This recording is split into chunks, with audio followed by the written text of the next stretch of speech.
Mga idol, meron nga pala akong nakita rito na Pilipino dito sa unloading natin sa Kiel port. So may dumating dyan na na Cargoplex or Dinotrans. So tingnan natin si kanina rito at may kukuhanin lang daw siya. Ayan Yan si Cargoplex. Si Kabayan, yan. Marami tayong kasamahan dyan, mga kuliga natin, mga Pilipino truck driver dyan sa Dinotrans. Set out nga pala sa mga Dinotrans dyan, mga idol, mga buddy. Yan, meron pang kasama rito nakita sa port. Yan, si Kababayan. Nakakatuwa at meron pala tayong nakikita mga Pilipino rito sa port, mga idol. Yan, so pupunta siya rito at magkukwentuhan daw kami. Ayos, may nakamit na naman tayong kababayan dito sa Germany, mga idol. Ayan, palapit na si Kabayan. Yan, taga saan kaya ito si Kabayan? Dinotrans, mga idol, shout out.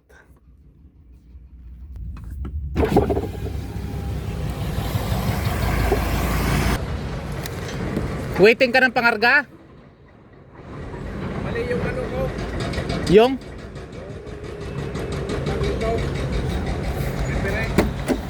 Inano mo sa dispatcher mo? Oo.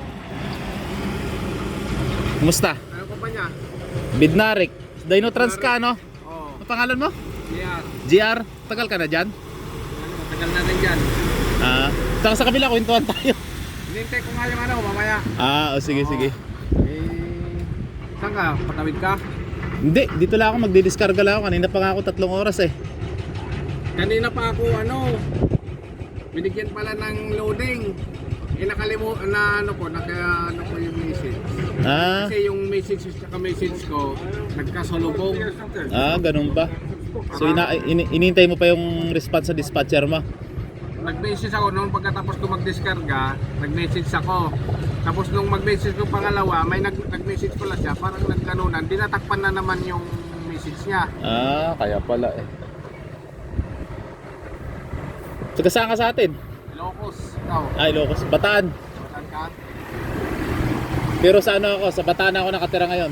Sa Leyte pala yung probinsya ko, kaya lang Bataan ako nakatira. Maraming kasama dyan, Marami ng Cargoplex nakikita ko, Pilipino eh. May parating pa. Marami na dyan. Ano ba yun? Bitnari? Poland ba to? Poland. Poland. Maraming mga Ayan si Kabayan, yan. Sa tato yung mga tropa sa Dinotrans. Hello. Ayan, nakita ko dito sa parkingan sa port ng Kiel. Dinotrans. Shout out sa inyo, mga idol. Tagal ka na dyan.